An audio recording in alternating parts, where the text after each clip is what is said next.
بسم اللہ الرحمن الرحیم والذین آمنوا باللہ ورسلہ ولم یفرقوا بین احد منہم اولئک سوف یؤتیہم اجورہم وکان اللہ غفورا رحیما یسألک اہل الکتاب ان تنزل علیہم کتابا من السماء فقد سألوا موسیٰ اکبر من ذلک فقالوا أرنا الله جهرة فأخذتهم الصاعقة بظلمهم ثم اتخذوا العجل من بعد ما جاءتهم البينات فعفونا عن ذلك وآتينا موسى سلطانا مبينا صدق الله مولانا العظیم۔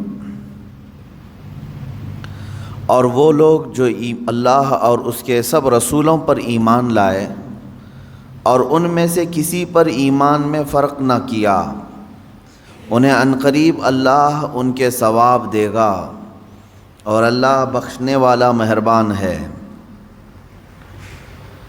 اے محبوب، اہل کتاب تم سے سوال کرتے ہیں کہ ان پر آسمان سے ایک کتاب اتار دو، تو وہ موسیٰ سے اس سے بھی بڑا سوال کر چکے کہ بولے ہمیں اللہ کو علانیہ دکھا دو، تو انہیں کڑک نے آ لیا۔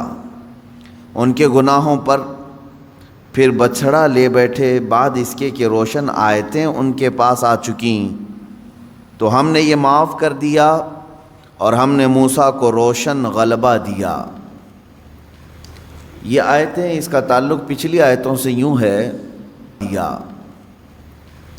یہ آیتیں اس کا تعلق پچھلی آیتوں سے یوں ہے، یہاں چھٹے پارے کی شروع کی آیتیں ہیں۔ یہ ہماری پچھلی تفسیر میں یہ بات گزر چکی تھی کہ اللہ رب العزت کی بارگاہ میں برا قول، فحش بات علل اعلان کہنا بہت ناپسند ہے۔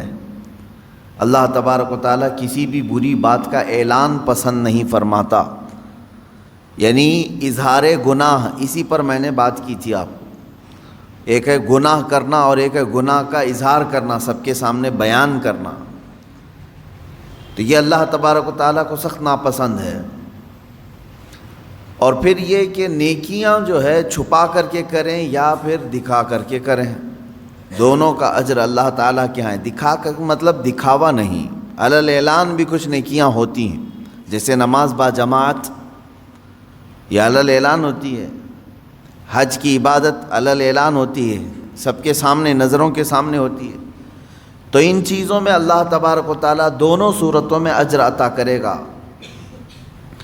اور پھر آیتیں یہاں پر یہ چل رہی تھی کہ بعض لوگ یہ چاہتے ہیں کہ درمیان کا راستہ نکال لیں، یعنی وہ ٹھیک کافروں میں بھی نہیں بننا چاہتے، ایمان والوں میں بھی نہیں آنا چاہتے، بیچ کا ایک راستہ دیکھنا چاہتے ہیں، سیکولرزم کا، جس میں ان کے اوپر کوئی بلیم نہ ہو۔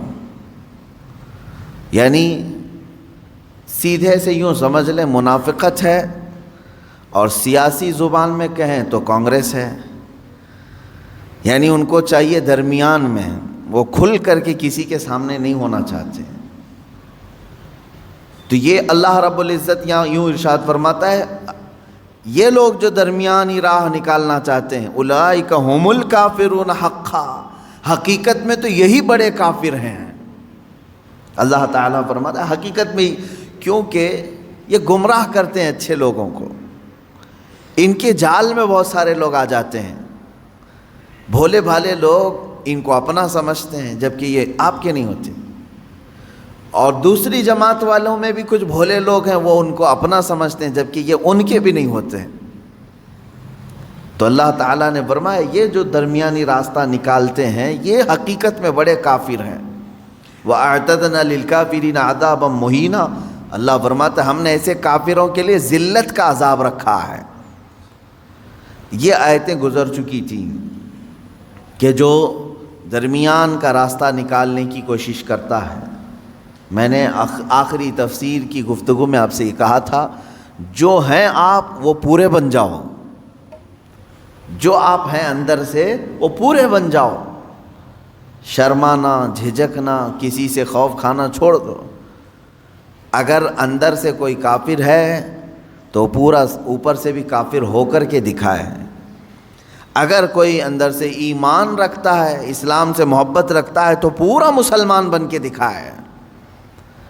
بعض لوگ یہ کہتے ہیں ہم اندر سے ایمان رکھتے ہیں، اسلام سے محبت رکھتے ہیں، لیکن اوپر تھوڑا سا ہمیں الگ کرنا پڑتا ہے، کیونکہ ہم دوسرے لوگوں کے درمیان میں رہتے ہیں، ان کو بھی خوش کرنا رہتا ہے اور ہمارے اللہ کو بھی خوش کرنا رہتا ہے۔ یہ وہ لوگ ہیں جو درمیانی راستہ نکالنا چاہتے ہیں۔ عزیزان گرامی وقار، یہاں پر آپ سب سے میری یہی نصیحت رہے گی کہ جو اس طرح کی کوششیں کرتا ہے وہ ہمیشہ فیل ہوتا رہا ہے، کیونکہ دنیا جس چہرے سے آپ کو جانتی ہے، ان کے سامنے ہزار آپ سیکولر بن لیں، آپ مسلمان ہی رہیں گے، مسلمان ہی ہیں آپ۔ ایسے بہت سارے واقعات ہیں۔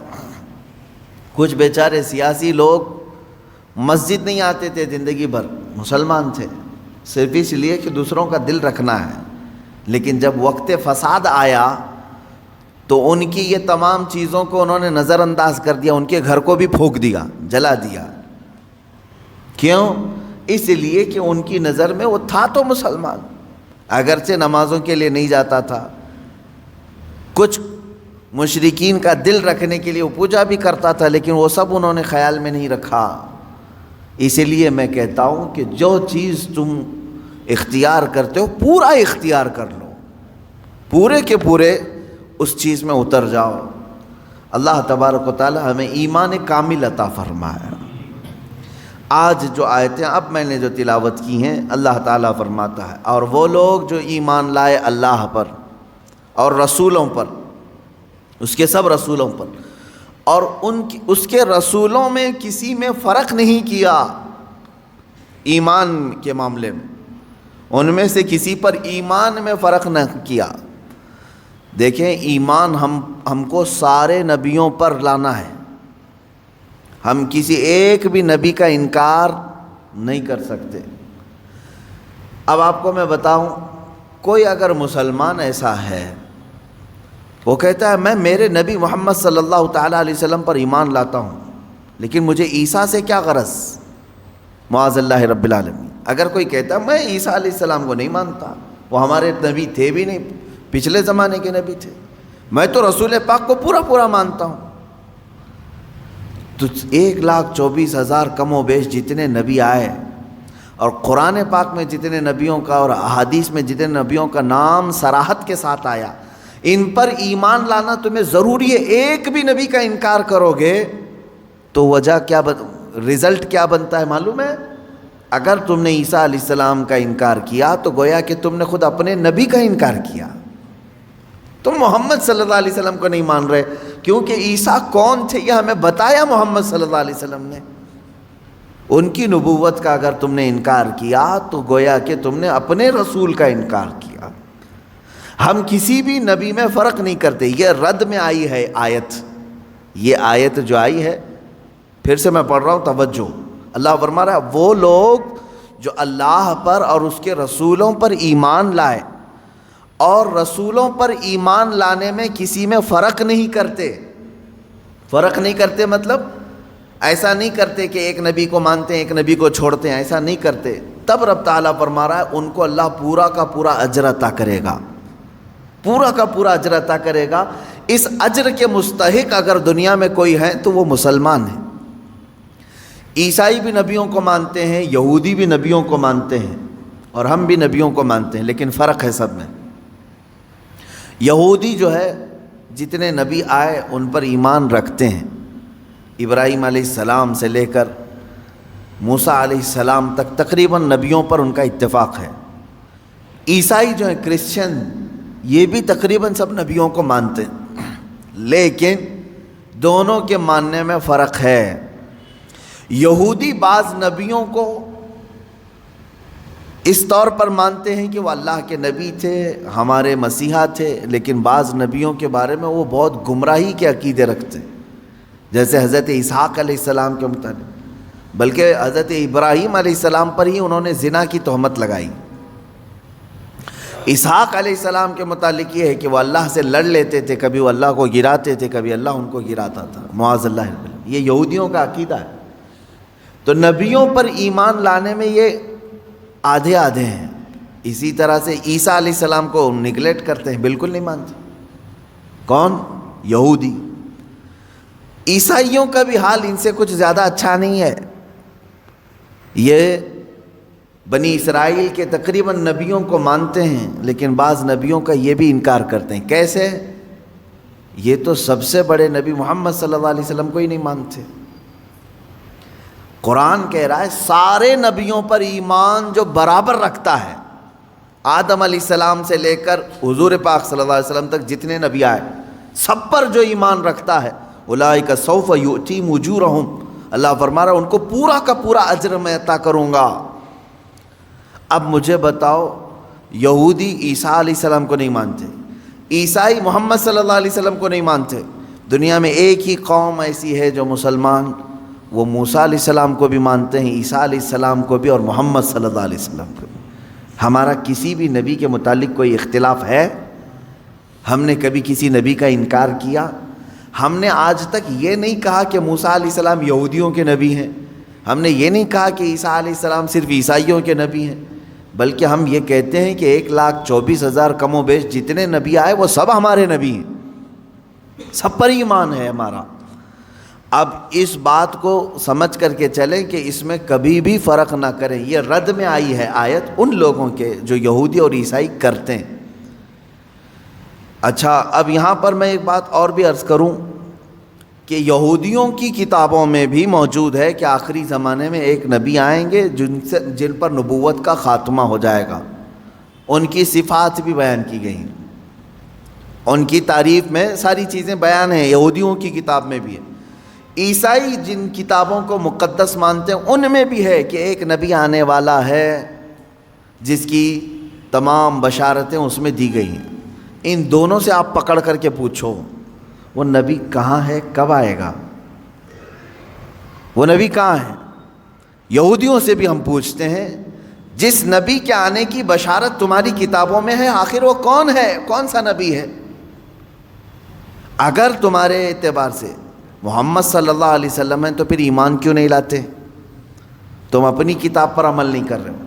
عیسائیوں سے پوچھو جس نبی کے آنے کی بشارت عیسیٰ علیہ السلام دے کر کے گئے اپنی کتابوں میں، وہ کون ہے وہ نبی؟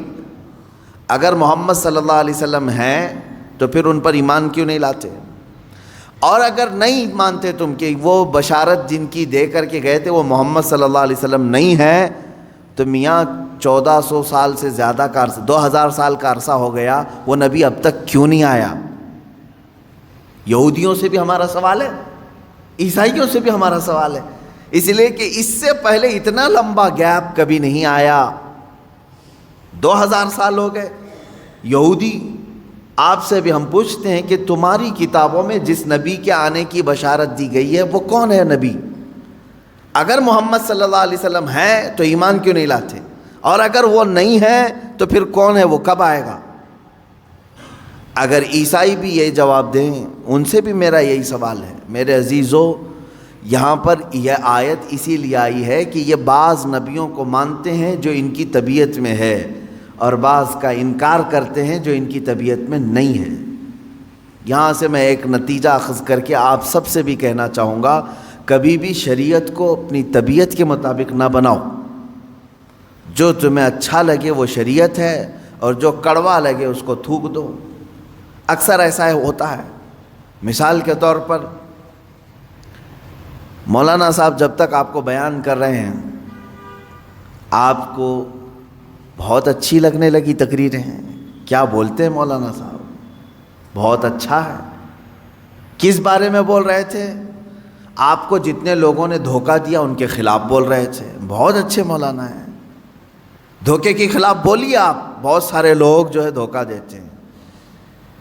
پھر ہم نے شرابیوں کے خلاف بولا، بہت اچھا بولتے مولانا، اس لیے کہ شراب بندی ہونی چاہیے، ہمارے معاشرے میں بہت سارے بگڑے، ان کو صحیح کرنا چاہیے۔ مولانا صاحب نے ایک دن انہی کے بارے میں کہہ دیا کہ سود کھاتے ہو آپ، بہت برا مولانا ہے۔ تو گویا کہ تم نے شریعت کو اپنی طبیعت کے مطابق بنانے کی کوشش کی. جو تمہارے زخموں پر انگلی رکھے تو اس کو تم خراب کہو گے. یہودیوں کی یہی طبیعت تھی اور آج بھی یہی ہے. یحییٰ علیہ السلام ان کے نبی ہیں، بنی اسرائیل کے نبی ہیں. بادشاہ بڑی عزت کرتا تھا. یحییٰ علیہ السلام جوان تھے، 30 یا 33 سال کی عمر کے. بادشاہ نے ایک بار شادی کی، چند دنوں کے بعد دوسری شادی کی اسی بیوی کی بہن سے. 2 بہنوں کو ایک نکاح میں جمع کر لیا، یعنی 2 بیویاں ہیں لیکن دونوں سگی بہنیں ہیں. یحییٰ علیہ السلام نے فتویٰ دیا کہ شریعت میں 2 بہنوں کا ایک ساتھ رکھنا حرام ہے. اس نے کہا میں بادشاہ ہوں. حضرت یحییٰ علیہ السلام نے فرمایا اللہ سب سے بڑا بادشاہ ہے، قانون اس کا ہے، تم بندے ہو، سب کے لیے ہے یہ شریعت. اس نے دھمکیاں دیں، کہا کہ آپ غلط کہہ رہے ہیں، میرے خلاف مت کہیں. حضرت یحییٰ علیہ السلام ڈٹے رہے، یہاں تک کہ بادشاہ نے یحییٰ علیہ السلام کا قتل کر دیا. آپ کا سر مبارک الگ کر دیا، جسم الگ کر دیا، کاٹ دیا. کس بنیاد پر؟ اس کے زخم پر انگلی رکھا تھا، برائی پر تنبیہ کی تھی. نبیوں کے ساتھ یہودی یہی کرتے رہے. ان کو اگر کسی بات کی تنبیہ کی جاتی تو ان کے خلاف کھڑے ہو جاتے، ان کو مار ڈالتے. کئی نبیوں کا قتل کیا انہوں نے. موسیٰ علیہ الصلوۃ والتسلیم نے کیا کیا؟ زکوٰۃ کا حکم آیا تو سب سے کہا کہ زکوٰۃ دے دینا. قارون جو زمانے کا بڑا مالدار تھا، وہ موسیٰ علیہ السلام کے رشتے میں بھی آتا تھا، اس سے بھی کہا کہ قارون تو اپنے خزانوں کی زکوٰۃ نکال. اب جب زکوٰۃ نکالنے کے لیے دیکھا تو کئی خزانے صرف زکوٰۃ میں جا رہے تھے، حالانکہ اس کو رعایت ملی تھی. اس نے کیا کیا؟ ہونا یہ چاہیے تھا کہ میری اصلاح کے لیے اگر کوئی بیان کر رہا ہے تو میں اپنے آپ کو اصلاح کی طرف لے جاؤں، کوشش کروں بدل لوں. نہیں، دنیا دار کی طبیعت یہ ہوتی ہے کہ جو بول رہا ہے اسی کی زبان کو بند کر دو. اس نے عورت خریدی، پیسے دے کر کے طوائف کو مجمع میں لے آیا اور کہا کہ میں موسیٰ سے سوال کروں گا زنا کی سزا کیا ہے. جب وہ جواب دے رہے ہوں گے تو اے خاتون تو کھڑی ہو کر کے کہہ دینا میرے پیٹ میں موسیٰ کے زنا سے بچہ پل رہا ہے. معاذ اللہ رب العالمین. اتنی غلیظ حرکت، اتنی نیچ حرکت قارون نے کی. کس کے خلاف؟ موسیٰ علیہ السلام کے. سکھا کر کے عورت کو مجمع میں لے آیا. عورت بیٹھی ہوئی تھی. اس نے سوال کیا کہ اے موسیٰ علیہ السلام، اللہ کے نبی ہیں آپ، مسئلہ بتائیں کہ اگر کسی شادی شدہ مرد نے کسی عورت سے زنا کیا ہے تو کیا سزا ہے اس کی؟ کہا رجم کیا جائے گا، پتھروں سے ہلاک کیا جائے گا. اس نے اشارہ کیا عورت کی طرف، اٹھ تو بتا تیرے ساتھ زنا کس نے کیا ہے؟ وہ خاتون کھڑی ہوتی ہے اور کپ کپی طاری ہو گئی، جلال موسوی کو برداشت نہیں کر سکی. اس نے اگل دیا، کہا قارون مجھے پیسے دے کر کے یہاں لایا ہے، پیسے دے کر کے یہاں لایا ہے. اتنا کہنا تھا موسیٰ علیہ السلام کو جلال آیا. آپ نے کہا اے زمین پھٹ جا اور قارون کو اس کے خزانوں سمیت نگل جا. دھسا دیا گیا. وہ تو اللہ کا عذاب تھا اس کے اوپر. میں یہاں پوچھنا چاہتا ہوں موسیٰ علیہ السلام کے ساتھ اتنی گری ہوئی حرکت قارون نے کیوں کی؟ اس لیے کہ نبی نے برائی پر انگلی رکھی، اسے صرف اچھائی کی تنبیہ کی. عزیزان گرامی وقار، یہ طبیعت کبھی اپنی نہ بنانا کہ اگر برائیوں کے خلاف کوئی تمہیں بیان کرے یا نصیحت کرے تو اس کے پیچھے مت پڑ جانا، اس کے پیچھے مت پڑ جاؤ. کوشش یہ کرو کہ وہ برائی ہم سے نکل جائے. آپ زندگی میں کبھی ایسا کرتے ہو؟ ڈاکٹر نے علاج کے دوران یہ کہہ دیا کہ پیٹ میں السر ہے تو ڈاکٹر کے پیچھے پڑ جاؤ کہ اس کا پیٹ پھاڑ کر کے رکھوں گا میں، مجھے کہا کیسے اس نے السر ہے؟ نہیں، تمہیں معلوم ہے عقل ہے اتنی. ڈاکٹر میری بیماری کو بول رہا ہے، ہو سکتا ہے اندر. اگر ڈاکٹر نے کبھی کہہ دیا تمہیں آپ کو ہارٹ کا پرابلم ہے، بلاکیج ہے، دوڑے دوڑے بھاگتے ہو، کیا علاج کروں ڈاکٹر صاحب بتائیں تو صحیح. کوئی ایک بندہ مجھے بتائیں جو بدلے میں یوں کہہ دے ڈاکٹر تیری ہر نس کو میں پھاڑ دوں گا، تو نے بولا کیسے مجھے؟ میرے بلاکیج ہے نہیں، وہ جب تمہیں کہہ رہا ہے تمہارے اندر بیماری ہے تو تم مان لیتے ہو، ایکسیپٹ کرتے ہو۔ یہی بات ایک عالم دین اور ایک خطیب شرع سے بھی تمہیں اسی طرح کا سلوک رکھنا چاہیے کہ اگر موجودہ خرابیوں اور برائیوں پر وہ تنبیہ کرے، کوشش یہ کریں کہ ان برائیوں کو اپنے اندر سے نکالیں، نہ یہ کہ اس کے پیچھے پڑ جائیں۔ ہمارے بعض علماء نے یہ کہا تھا کہ قوم کا حال یہ ہے کہ پتہ نہیں وہ نیت کرتے ہیں امام کے پیچھے، کیا کہہ کر کے نیت کرتے ہیں معلوم نہیں۔ نماز میں عشاء کی 4 رکعت فرض نماز واسطے اللہ کے، پیچھے اس امام کے، تو اب یہ سمجھ میں نہیں آتا پیچھے اس امام کے مطلب کیا ہے، یعنی صرف نماز میں پیچھے ہے یا پھر پوری زندگی اس کے پیچھے پڑنا ہے؟ میرے عزیزو، داعیان دین اور داعیان حق کے ساتھ انصاف کا معاملہ ہو، یہ میں اپنے لیے نہیں کہہ رہا ہوں، میرے پیچھے پورے پڑ جاؤ کوئی معاملہ نہیں، لیکن جو رسول کریم صلی اللہ تعالیٰ علیہ وسلم کی شریعت طاہرہ اور دین حق کو لے کر تمہارے درمیان آئے، ان کے ساتھ وہی سلوک کرو جو آپ کے جسمانی مرض کے لیے ڈاکٹر کے ساتھ آپ سلوک کرتے ہو۔ انبیاء اکرام علیہم السلام کے ساتھ یہودیوں نے جو سلوک کیا، وہ سلوک آپ نائبان رسول کے ساتھ نہ کریں۔ یہودیوں کو جو باتیں اچھی لگتی تھی وہ لے لیتے تھے، اور جو ناپسند ہوتی تو نبیوں کا ہی قتل کر دیتے تھے، 1-2 نہیں، ہزاروں نبیوں، 10,000 نبیوں کا قتل کیا ہے انہوں نے، تقریباً 10,000 نبیوں کا۔ قرآن میں کئی جگہ پر آیت آئی وَيَقْتُلُونَ النَّبِيِّينَ بِغَيْرِ حَقٍّ، یہ ناحق نبیوں کا قتل کرتے تھے۔ نبیوں کا کام یہ اتنا ہی ہوتا کہ ان کی برائیاں بتا دیتے تھے، یہ غلط ہے۔ تو یہاں آج امت کو بھی میرا یہی پیغام ہوگا کہ اگر تمہاری برائیاں کوئی بتائے تو یہودیوں کی طرح ان کے جان کے پیچھے نہ پڑ جاؤ، بلکہ ان برائیوں کے خاتمے کے لیے مل بیٹھ کر کے لائے عمل تیار کریں۔ اب آگے کی آیت میں پڑھتا ہوں، اللہ تعالیٰ فرماتا ہے، اے رسول، یہ اہل کتاب آپ سے کہیں گے، آپ سے سوال کرتے ہیں، کس چیز کا؟ ان تنزل علیہم کتابا من السماء، کہ آسمان سے ہم پر کوئی کتاب اتار کر کے دکھاؤ، آسمان سے ہم پر کوئی کتاب اتار کر کے دکھاؤ۔ اللہ تعالیٰ فرما رہا ہے ایسا ہوا بھی تھا، حضور صلی اللہ تعالیٰ علیہ وسلم کے پاس یہودیوں اور عیسائیوں کی جماعتیں آئی اور کہنے لگے ہمارے سامنے اترنا چاہیے کتاب، آپ پر آ رہی ہے وہی۔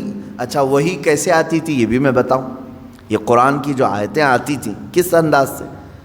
میرے آقا صلی اللہ تعالیٰ علیہ وسلم بیٹھے ہوئے ہیں، اچانک جو صحابہ ہیں، صحابہ اکرام محسوس کرتے تھے حضور صلی اللہ علیہ وسلم ٹھنڈیوں کے زمانے میں پیشانی سے بہت تیز پسینہ بہنے لگ جاتا تھا، سخت ٹھنڈیاں ہی کیوں نہ ہوں، موٹے موٹے پسینے کی بوندیں گرنے لگتی تھیں۔ صحابہ سمجھتے کہ وہی اتر رہی ہے، قرآن کی آیتیں اتر رہی ہیں میرے آقا صلی اللہ علیہ وسلم پر۔ شروع میں حضور اکرم صلی اللہ تعالیٰ علیہ وسلم کی حدیث ہیں، بخاری شریف کی شروعات میں کتاب بدء الوحی میں ہے کہ گھنٹیوں جیسی آواز آتی تھی، سلسلۃ الجرس اس کو کہا گیا ہے، جیسے گھنٹی بجتی ہے اس طرح کی آواز آتی اور قرآن کی آیتیں اتر رہی ہوتی تھیں۔ کبھی جبرائیل امین علیہ السلام انسان کی شکل میں آ کر کے بیان کر کے چلے گئے۔ ایک صحابی حضرت دحیہ کلبی رضی اللہ تعالیٰ، اکثر حضرت جبرائیل امین ان کی شکل میں بارگاہ رسول میں آتے تھے، کبھی ظاہری شکل میں آتے، کبھی کسی کو نظر نہیں آتے اور اتار رہے ہوتے، قلب مصطفیٰ صلی اللہ علیہ وسلم پر آیتیں اتاری جا رہی ہوتی تھی۔ اب یہ وہی اترنے کا انداز معلوم تو ہوتا، لیکن اترتا ہوا کوئی دیکھتا نہیں سوائے رسول پاک صلی اللہ علیہ وسلم کے۔ تو اب یہ یہودی اور عیسائی آئے اور کہے ایک کتاب ایسے اترنا چاہیے، وہ دکھنا چاہیے ہمیں کہ آسمان سے کتاب اتر رہی ہے۔ تو اللہ تعالیٰ نے فرمایا اے رسول، یہ آپ سے سوال کر رہے ہیں کہ آسمان سے کوئی کتاب اتار کر کے دکھائیں، یہی وہ لوگ ہیں جو آپ سے پہلے اس سے بھی بڑا سوال موسیٰ علیہ السلام سے کر چکے ہیں، اس سے بھی بڑا سوال کیے تھے موسیٰ علیہ السلام. کیا کیے تھے؟ وہ پہلے پارے میں بھی آیتیں گزر چکی، یہاں پر بھی ہے.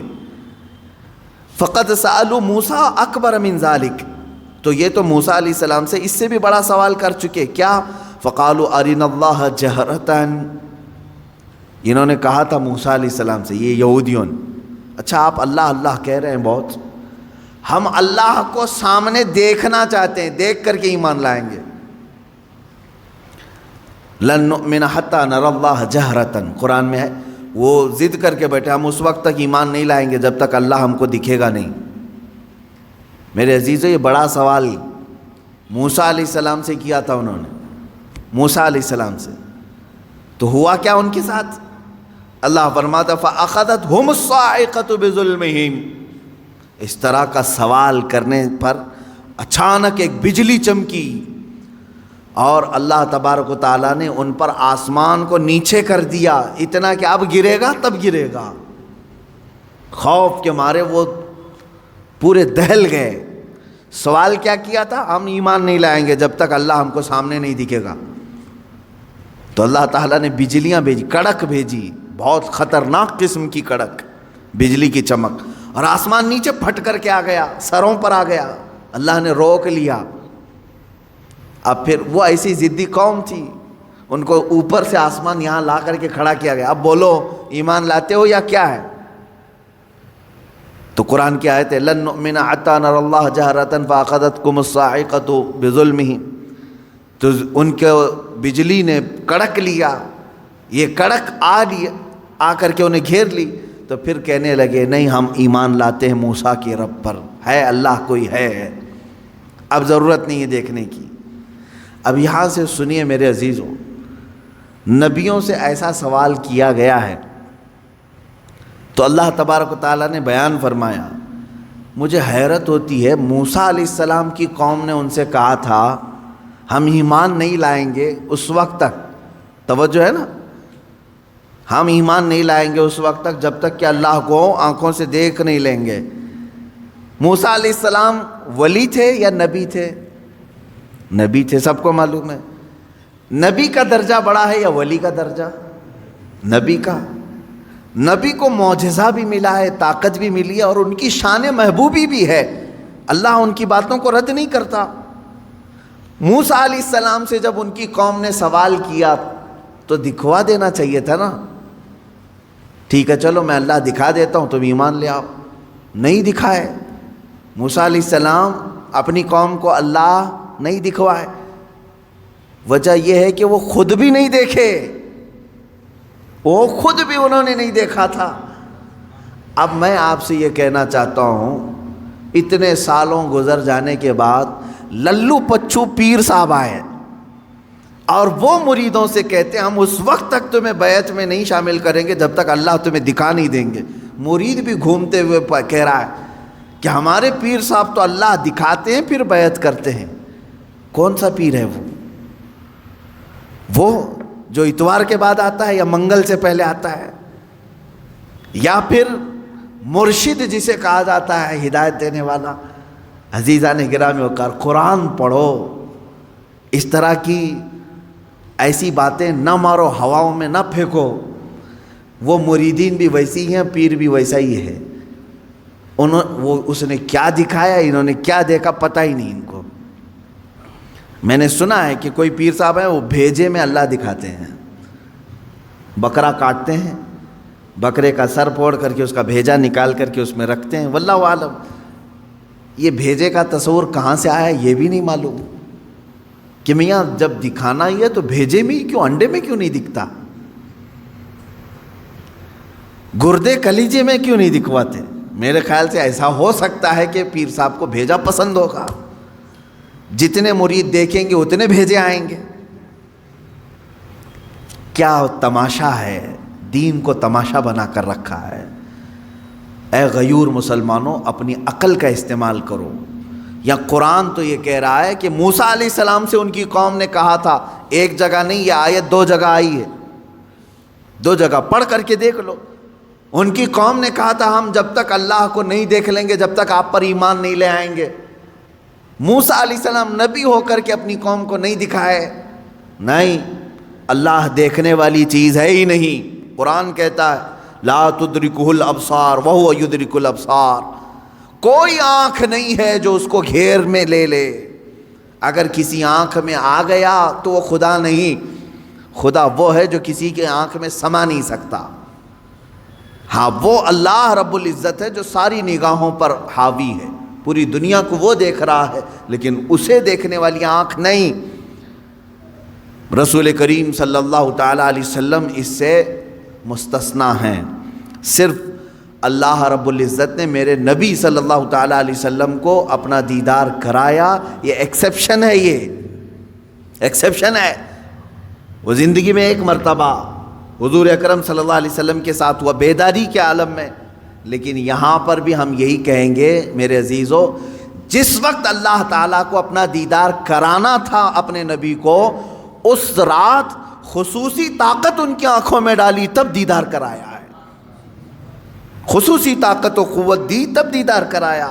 ورنہ تو بہت سارے صحابہ بھی اختلاف کرتے ہیں اس بات پر، صحابہ کی دو جماعتیں، بعض صحابہ کا تو یہ کہنا ہے کہ نہیں، رسول کریم صلی اللہ تعالیٰ علیہ وسلم نے اپنی آنکھوں سے نہیں دیکھا، دل کی آنکھوں سے دیکھا، یہ ماتھے کی آنکھوں سے نہیں دیکھا، اس لیے کہ قرآن کہتا ہے کوئی آنکھوں سے دیکھ ہی نہیں سکتی۔ اس میں حضرت عائشہ صدیقہ بھی ہیں، حضرت عائشہ صدیقہ بھی فرماتی ہیں، لیکن حضرت انس رضی اللہ تعالیٰ عنہ جو صحابی رسول ہیں، انہی کے مسلک پر ہم بھی ہیں۔ سب صحابہ اپنی جگہ پر حق پر ہیں، ہم ان کے مخالفین میں سے نہیں ہیں، لیکن انہوں نے اپنا اجتہاد کیا۔ حضرت عائشہ صدیقہ نے کہا کہ نہیں، قرآن کے حساب سے تو ممکن نہیں لگتا کہ کوئی دیکھ سکے، حتیٰ کہ حضور صلی اللہ علیہ وسلم بھی۔ لیکن حضرت انس نے فرمایا کہ میں نے خود رسول پاک صلی اللہ علیہ وسلم سے سنا ہے، اللہ کے نبی صلی اللہ علیہ وسلم نے فرمایا میں نے اپنی ان آنکھوں سے اللہ کا دیدار کیا ہے۔ تو ایک صحابی کی روایت یہ بھی ہے، تو یہاں سنی ہوئی بات ہے حضور سے، اس لیے ہم اس کو زیادہ قبول کرتے ہیں، اور وہاں حضرت عائشہ کا اپنا اجتہاد ہے، حضور سے نہیں سنا انہوں نے، قرآن کو پڑھ کر کے وہ کہتی ہیں قرآن کے حساب سے تو نہیں لگتا کہ آنکھوں سے دیکھا جا سکتا ہے۔ حضور جو معراج میں گئے تھے اس وقت تو حضرت عائشہ کی شادی بھی نہیں ہوئی تھی، حضور صلی اللہ تعالیٰ علیہ وسلم جب معراج میں گئے تھے، حضرت عائشہ رضی اللہ تعالیٰ عنہ اس وقت تھی ہی نہیں۔ تو یہ تو روایات جو اس وقت موجود تھے ان کی لی جائے گی۔ بہرحال میں یہاں بات یہ کر رہا تھا کہ قرآن میں اللہ تعالیٰ نے فرمایا کہ موسیٰ علیہ السلام سے تو اس سے بڑا سوال کر چکے، اے نبی آپ سے یہ پوچھ رہے ہیں کہ ہمیں آسمان سے کوئی کتاب اتار کر کے دکھاؤ، سامنے سامنے دکھے گی تو ہم ایمان لائیں گے۔ تو اللہ نے فرمایا اس سے بڑا سوال یہ موسیٰ علیہ السلام سے کر چکے کہ ہمیں اللہ دکھاؤ تب ایمان لائیں گے۔ ان لوگوں کا ایک ہی علاج ہے، ان کے دل کے اطمینان کے لیے کوئی چیز نہیں کی جائے گی، ان کے لیے یہ روز ایک ایک چیزوں کا مطالبہ کریں گے۔ اب مثال کے طور پر اگر ہم یہ کہیں کرامت حق ہے، مانتے ہیں کہ نہیں؟ کرامت حق ہے، میں بیان کر رہا ہوں تو میرے ہی پیچھے پڑ گئے، ابھی کر کے دکھا دو، ابھی کر کے دکھا دو۔ اچھا کیا کر کے دکھائیں؟ تو کہیں گے مٹی میں سے تم سونا نکال کے دکھا دو۔ ہاں میاں تم کو جو چاہیے وہی کرامت بھی تم کو چاہیے، سونا نکال کے دکھائیں۔ میرے عزیزو اس طرح کے مطالبے یہودیوں اور عیسائیوں کے ہوا کرتے تھے۔ اب مسلمانوں کا سب سے بہترین عقیدہ کیا ہے؟ الحمدللہ میں آپ کو بتاتا ہوں، تمہاری تعریف میں اللہ نے کیا فرمایا۔ یہ واحد قوم ایسی ہے میرے نبی کی کہ جب میرے نبی نے کہا اللہ ہے تو انہوں نے مان لیا، جب میرے نبی نے کہا یہ قرآن ہے تو اس کی ہر آیت پر ایمان لے آئے۔ کبھی بھی امت نے یہ نہیں پوچھا کہ اے رسول ہمیں اترتی ہوئی تو نہیں دکھ رہی، آپ کہہ رہے ہیں کیسے مانیں؟ نہیں، مسلمان قوم وہ ہے جنہوں نے کہا میرے نبی نے کہہ دیا تو ہو گیا۔ حتیٰ کہ حضور نے آ کر کے کہہ دیا، کل کی رات میں سفر پر تھا، صحابہ نے ایمان قبول کر لیا، آمنا و صدقنا۔ اسی لیے قرآن جو شروع ہوتا ہے، سورہ بقرہ میں آپ پڑھیں گے، شروع کی آیتوں میں اللہ نے تعریف میں فرمایا ھدی للمتقین الذین یؤمنون بالغیب۔ اللہ فرماتا ہے یہ کتاب ہم نے اتارا ہی ہے ان لوگوں کے لیے جو غیب پر ایمان رکھتے ہیں۔ یہ کتاب ہدایت ہے ان لوگوں کے لیے جو غیب پر ایمان رکھتے ہیں۔ آج تک مجھے بتاؤ، برسوں سے آپ نماز پڑھنے کے لیے آ رہے ہیں، مسجد میں آ رہے ہیں، کبھی آپ نے امام صاحب سے جا کر کے پکڑ کے پوچھا کہ امام صاحب آپ اللہ اکبر کہہ کر کے جھکاتے ہیں سجدے میں، کبھی یہ تو بتاؤ ہے کہاں اللہ؟ دکھتا کیوں نہیں ہے مسجد میں؟ کبھی پوچھا آپ نے؟ نہیں، یہ مسلمان کی شان ہے۔ ہر مسلمان کے دل میں اللہ رب العزت کی محبت بسی ہوئی ہے، اسے معلوم ہے ایک ذات ہے، میری دیکھنے کی اوقات نہیں، جب وہ وقت آئے گا مولا حجابات ہٹائے گا اور اپنا دیدار کرائے گا۔ کیونکہ جنت میں جانے کے بعد مسلمان کو سب سے بڑا انعام کیا دیا جائے گا؟ سیب، انار، انگور، حوریں، غلمان، نہریں۔ سب سے بڑا انعام مسلمان کے لیے یہ ہوگا کہ اسے سارے حجابات ہٹا کر کے اللہ کا دیدار کرایا جائے گا۔ اس سے بڑا انعام کچھ ہوگا؟ پوری زندگی جس کے لیے وہ عبادت کرتا رہا وہ رحمان اسے دکھایا جائے گا۔ بلکہ قرآن کہتا ہے وجوہ یومئذ ناظرہ الی ربہا ناظرہ، اس دن کچھ چہرے ایسے چمک رہے ہوں گے، دمک رہے ہوں گے۔ یہ سورہ قیامہ کی آیت ہے، کچھ چہرے چمک رہے ہوں گے، دمک رہے ہوں گے۔ کیوں مولا؟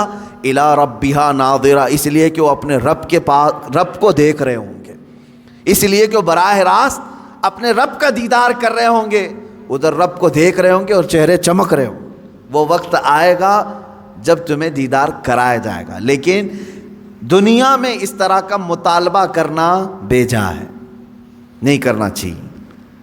اللہ رب العزت نے جس چیز کو منع کر دیا اس چیز کا سوال نہیں ہوگا، کیونکہ موسیٰ علیہ السلام کو جب اللہ نے کہہ دیا لن ترانی، تم مجھے نہیں دیکھ سکتے، تو یہاں کون سا مرید 30 مار کھاں ہے جو موسیٰ علیہ السلام سے اوپر بننے کی کوشش کرتا ہو؟ ان سے بھی بڑا ہے کوئی جو اپنے پیر صاحب سے جا کر کے کہے کہ آپ مجھے اللہ دکھوائیے اس کے بعد بیعت کرتا ہوں؟ ارے موسیٰ علیہ السلام کو کوئی طور پر نہیں دکھایا اللہ نے، اور تمہیں جھوپڑ پٹی میں دکھائے۔ یہ گمراہیاں جو ہمارے ہاں گھر کر رہی ہیں، اس کا علاج کرنے کی ضرورت ہے۔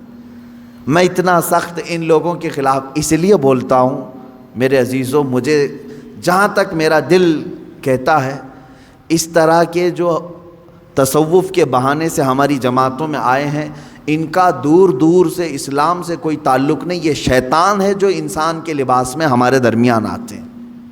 اس کو پہچانو، شیطان پیر کی شکل میں بہت زیادہ آتا ہے، اکثر آتا ہے، کیونکہ گمراہی یہاں سے زیادہ ہو سکتی ہے۔ اسی لیے اعلیٰ حضرت رضی اللہ تعالیٰ عنہ نے شرطیں لکھ کر کے رکھی ہیں کہ کس سے بیعت کرو گے، کس سے نہیں کرو گے، کیونکہ سب سے زیادہ یہاں گرنے کے چانسز یہاں ہیں۔ یہاں اندھا دھند یقین کیا جاتا ہے، پیر کی بات پر ایسے آنکھ بند کر کے یقین کرنے کا رواج ہے ہمارے درمیان۔ اس لیے شیطان اس چور راستے سے اندر آتا ہے کہ سارے مریدین آمنا صدقنا کہیں گے۔ میرے عزیزو، یہ بات میں اپنے لیے بھی کہتا ہوں، آج اگر مجھ سے بھی کوئی بیعت ہے، میرے ہر اس مرید سے بھی میں یہ کہوں گا، اس وقت تک تمہاری بیعت قائم ہے جب تک میں شریعت پر قائم ہوں۔ جب تک میں شریعت پر قائم ہوں اس وقت تک تمہاری بیعت قائم ہے۔ اگر مجھے شریعت سے ذرا برابر ہٹا دیکھا، میری بیعت توڑ دو، بلکہ خود ٹوٹ جائے گی، خود ٹوٹ جائے گی۔ میں پیر ہی نہیں ہوں، میں پیر ہوں، پیر نہیں کہلاؤں گا، پیر۔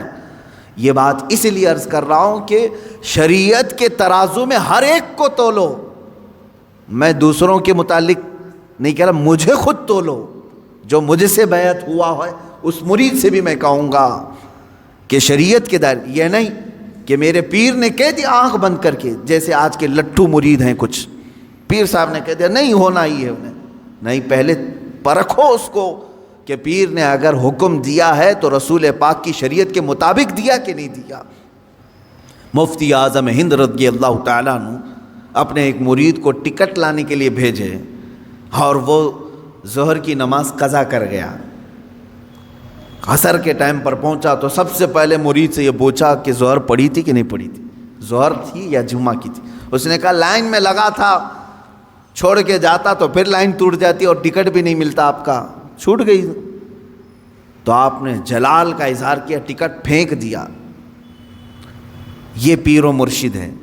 اور مرید سے یہ کہا تو نے اتنا بڑا گناہ کیا کہ میری فرما برداری کرنے کی غرض سے اللہ کی نافرمانی کر گیا.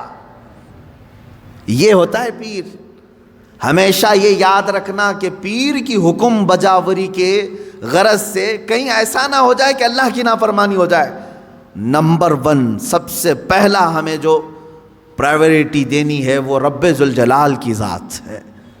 حتیٰ کہ میں نے ایک روایت یہ بھی سنی، بڑے بزرگ عالم دین ہیں میرے والد گرامی، خود سرکار مفتی اعظم ہند سے بیعت فرماتے ہیں. ایک بار آپ تشریف لائے تھے ایک مدرسے میں، نماز پڑھ رہے تھے ظہر کی، گرمیوں کے دن تھے. علامہ صاحب نے بھی اس کو بیان کیا ہے. فرماتے ہیں کہ پیچھے وہ پنکھا لے کر کے جل رہے تھے، گرمی ہو رہی ہے، نماز پڑھ رہے تھے. مفتی اعظم ہند رحمۃ اللہ تعالی، میں سچے پیروں کی بات کر رہا ہوں میرے عزیزوں، سلام پھیر کر کے اس کا پنکھا کھینچا اور پھینک دیا اور کہا کیا کر رہے ہو؟ کہا حضور گرمی سے پسینے میں آپ شرابور ہیں، میں ہوا کر رہا تھا. تو آپ نے کیا فرمایا جانتے ہیں؟ کہتے ہیں میں خود اللہ کی عبادت میں تھا. اللہ بادشاہ اعظم ہے اور اس کی عبادت کرنے کے وقت بندہ غلام ہے. کیا یہ کسی غلام کے لیے لائق ہو سکتا ہے کہ غلام کی بھی خدمت کی جا رہی ہو؟ جب وہ بادشاہ کی عبادت میں لگا ہو تو غلام کی خدمت ہونی چاہیے. یہ فرسٹ پرائیورٹی اللہ رب العزت کی ذات کو دینے کا تصور ہم نے سچے پیروں سے سیکھا ہے. یہ نہیں کہ نماز چھوڑو، پیر کی عبادت میں لگا ہے، سب جنت دلا دے گا. کہاں کی جنت دلائے گا؟ کون سی جنت دلائے گا؟ بہت سارے پیروں نے اپنے مریدوں کی نمازوں کو برباد کر رکھا ہے. کہا نہیں تمہیں کیا ضرورت ہے، میں سب بخشوا دوں گا، سب بخشوا دوں گا. جو پیر ایسا کہتا ہے اسے قبرستان لے کر کے جاؤ، جو بھی مرید مرے اس کے ساتھ دفن کرو، اسے بٹھاؤ اس کے ساتھ. منکر نکیر آنے والے، پیر صاحب بیٹھو یہاں پر، جب تک پورا حل نہیں ہوگا اٹھ کر کے نہیں جانا. دیکھتے ہیں تمہیں یہ قبرستان تک نہیں جا سکیں گے. حشر کے معاملات بہت سخت ہیں. جہاں نوح علیہ السلام ڈر رہے ہیں، موسیٰ علیہ السلام ڈر رہے ہیں قیامت کے دن، پیر صاحب کہتے ہیں میں بخشوا دوں گا. انبیاء کرام کا حال یہ ہے. حضرت موسیٰ علیہ السلام کے متعلق روایت ہے حدیث پاک میں، پوری قوم ان کے پاس جائے گی اور کہے کہ سفارش کریں، تو کیا کہتے ہیں جانتے ہیں؟ اے لوگو، دنیا میں مجھ سے ایک عمل ہو گیا تھا، ایک فرعونی کو میں نے گھونسا مارا تھا، وہ مر گیا تھا. قرآن میں اس کا ذکر ہے. ایک فرعونی وہ لڑ رہا تھا کس کے ساتھ؟ موسیٰ علیہ السلام کے خاندان والے ایک آدمی کے ساتھ. تو ان کے خاندان والے آدمی نے مدد کے لیے پکارا، آپ گئے، اس کو گھونسا مار دیا، وہ مر گیا. دوسرے دن پتہ چلا کہ ان کے خاندان والا جو آدمی تھا وہ خود غلطی پر تھا، وہ آدمی نہیں. جس کو موسیٰ علیہ السلام نے مارا وہ غلطی پہ نہیں تھا، یہی غلطی پر تھا، اسی نے مدد کے لیے بلایا، اسی نے مروا دیا. موسیٰ علیہ السلام کو اس عمل پر بڑی پشیمانی ہوئی اور قرآن پاک میں اس کا ذکر ہے. موسیٰ علیہ السلام نے رو رو کر کے توبہ کیا، استغفار کیا کہ میرے ہاتھ سے ایک آدمی مر گیا. اب حدیث میں سنتے ہیں آپ، قیامت کے دن جب پوری مخلوق موسیٰ علیہ السلام کے پاس شفاعت کے لیے جائے گی تو وہ کہتے ہیں زندگی میں میرے سے ایک عمل ایسا ہو گیا تھا، میرے گھونسے سے ایک ناحق آدمی مر گیا تھا، آج مجھے ڈر ہے کہ اللہ کہیں مجھے وہ سوال نہ کر لے. کون کہہ رہا ہے؟ موسیٰ علیہ السلام. تم مجھے سفارش کی بات کر رہے ہو، مجھے خود میرے متعلق ڈر لگ رہا ہے کہ میرا وہ عمل مجھ سے پوچھ نہ لیا جائے، میں کہاں سب کی سفارش کروں گا. اور یہاں صبح سے شام تک عورتوں کی بھیڑ میں بیٹھا ہوا پیر وہ کہتا ہے میں سب کی بخشش کروا دوں گا. عورتوں، ہاں مرید کرنا جائز ہے عورتوں کے لیے، لیکن مصافحہ، بدن دبانا، مالش کروانا، یہ چیز ہرگز شریعت کی اجازت نہیں دی جاتی. ایسے سارے لوگوں کی میں تردید کرتا رہوں گا اس لیے کہ اپنی قوم پہچانے. تم اپنے جسم کے علاج کے لیے جو ڈاکٹر ڈھونڈتے ہو، اچھے سے اچھا ڈاکٹر ڈھونڈتے ہو، MBBS چاہیے، MD چاہیے، اور اپنی روح کے علاج کے لیے جھولا چھاپ، جس کی کوئی شریعت میں علم بھی نہیں، ایسے پیر کو ڈھونڈ لیتے ہو جو تمہاری طبیعت اور تمہارے روح کا علاج کرے گا؟ وہ کیا علاج کرے گا؟ وہ خود بیمار آدمی ہے بیچارہ، روحانی بیمار ہے۔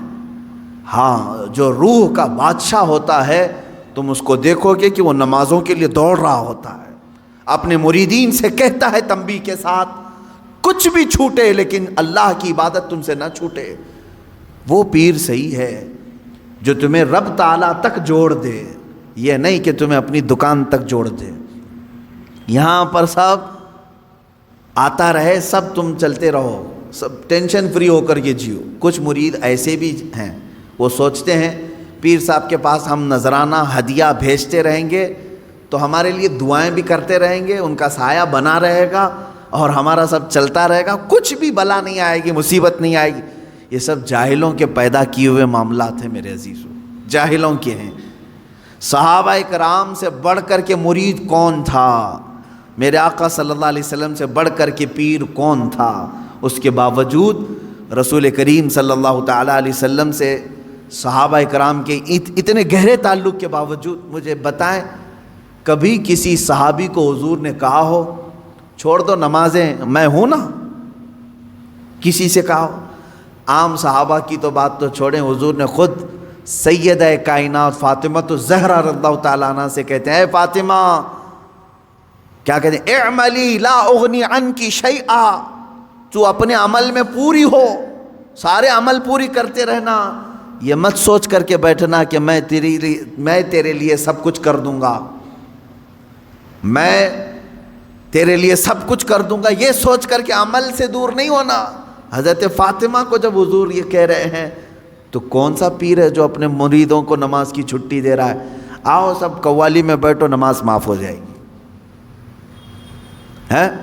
آؤ یہاں گانے باجے بھنگڑے لگتے رہیں، تمہاری نمازیں جاتی رہیں۔ معاذ اللہ رب العالمین، ان شیاطین الانس کو سمجھیں جو انسانوں کے شیطان ہیں، انسانوں میں سے آئے ہوئے شیطان ہیں جو در حقیقت اس راستے سے اللہ سے بندوں کو دور کر رہے ہیں۔ بات میری یہاں چلی تھی کہ یہودیوں اور عیسائیوں کے معاملات، کہ یہ نبیوں سے ایسی چیز کا سوال کرتے تھے کہ ہمیں اللہ دکھائیں، سامنے دکھائیں تب ہم ایمان لائیں گے۔ اس کے رد میں نے پیروں کو لیا، باقی میری بات دور تک چلی گئی۔ ایسا مطالبہ کبھی اپنے پیر سے بھی نہ کرو، کیونکہ یہ جائز نہیں ہے، یہ جائز نہیں ہے۔ آپ کبھی یہ مطالبہ نہ کرو اپنے پیر سے کہ ہمیں ابھی جنت دکھاؤ کیسے دکھ رہی ہے، دوزخ دکھاؤ کیسے دکھ رہی ہے، تب میں آپ کا مرید ہوتا ہوں۔ ان کے بس اور اختیار میں یہ سب چیزیں نہیں دی گئی ہیں۔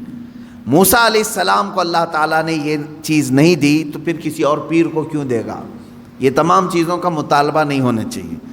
اس کا سیدھا سا جواب ہے، اگر ہمارے پاس کوئی آتا ہے تو ہمارے ایک بزرگ عالم دین ہیں، انہوں نے بیان کیا تھا، ایک صاحب آئے اور علاج کے لیے مولوی صاحب یا عامل صاحب یا یہی پیر صاحب، چندہ چھاپ پیر صاحب، ان کے پاس آئے اور کہا کہ حضرت فلاں فلاں چیز ہے، علاج ہونی چاہیے، آپ بتائیں کیا خرچہ آتا ہے؟ تو بہت سارے لوگ یہ عرسوں کے یا بزرگوں کے ناموں کی عدد کے اعتبار سے بہت زیادہ خیال کرتے ہیں، جیسے 11ویں کے 11 روپے رکھ دو، 12ویں کے 12 روپے رکھ دو یا 1200 رکھ دو۔ یہ بزرگوں کے عرسوں کے دن وغیرہ کو لے کر کے یا ان کی تعداد کو لے کر کے تھوڑا سا بہت سارے عوام میں رواج ہے۔ پیر صاحب نے اس کو کیا کہا کہ تیرا علاج ہو جائے گا، 1,24,000 نبیوں کے نام کے حساب سے نذرانہ رکھ، 1,24,000 نبیوں کے نام پر نذرانہ رکھ، تیرا علاج ہو جائے گا، ڈرنے کی ضرورت نہیں۔ اگر تمہارے ساتھ بھی ایسا ہو اتنا بڑا نذرانہ، تو پیر بھی جو ہے ڈیجیٹل پیر ہے، مرید ہے اس زمانے کا۔ تو اس نے کہا بالکل حضور، آپ ایک ایک نبی کا نام پڑھتے جائیں، میں 1-1 روپے ڈالتا جاؤں گا۔ کہاں سے پڑھیں گے پیر صاحب؟ کیونکہ نہ قرآن میں ان کے پورے نام آئے ہیں، نہ حدیث میں پورے نام آئے ہیں، صرف حضور نے بتایا ہے کہ 1,24,000 نبی آئے تھے۔ تو پیر صاحب نے کہہ دیا 1,24,000 نبیوں کے نام پر نذرانہ رکھ دے، 1,24,000 روپے تیرا علاج ہو جائے گا۔ مرید نے بھی کہا کہ حضور ٹھیک ہے، ایک ایک نبی کا آپ نام بولتے جائیں، میں ڈالتے جاؤں۔ زیادہ سے زیادہ وہ پیر صاحب 12 یا 13 نبیوں تک پہنچ سکے، اتنے نام یاد تھے، 12 روپے ملے، اور کیا ملیں گے۔ عزیزان گرامی وقار، اس طرح کے مطالبے بھی کسی پیر سے نہ ہوں، اور اس طرح کے سوالات جو یہودی کرتے تھے۔ حضور صلی اللہ علیہ وسلم سے آ کر کے کیا کہا؟ کتاب اترنا چاہیے ہمارے سامنے تب ہم ایمان لائیں گے۔ موسیٰ علیہ السلام کی قوم جا کر کہہ رہی اللہ دکھنا چاہیے ہمیں تب ہم ایمان لائیں گے۔ تم اس طرح کے مطالبے ہرگز نہ کرو، جو ان کے بس میں نہیں ہے ایسی چیز نہ پوچھو۔ اللہ تبارک و تعالیٰ نے آپ کو خیر امت بنایا، یہ سب سے بڑی تمہاری فضیلت ہے کہ آج تک آپ نے کبھی کسی سے مطالبہ نہیں کیا میں مسجد اسی وقت جاؤں گا جب مسجد کے محراب میں مجھے اللہ دکھے گا۔ کبھی ہم نے مطالبہ نہیں کیا، بلکہ ہم بغیر دیکھے ایمان بھی لاتے ہیں اور سجدے میں بھی جاتے ہیں۔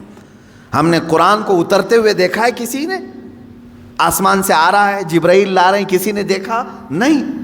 لیکن آج تک اس امت نے کبھی سوال نہیں کیا اپنے نبی سے کہ اترتی ہوئی دکھے ہمیں آیتیں تب ایمان لائیں گے۔ نہیں، اے رسول پاک آپ کی زبان سے نکلے یہی ہمارے لیے ایمان ہے۔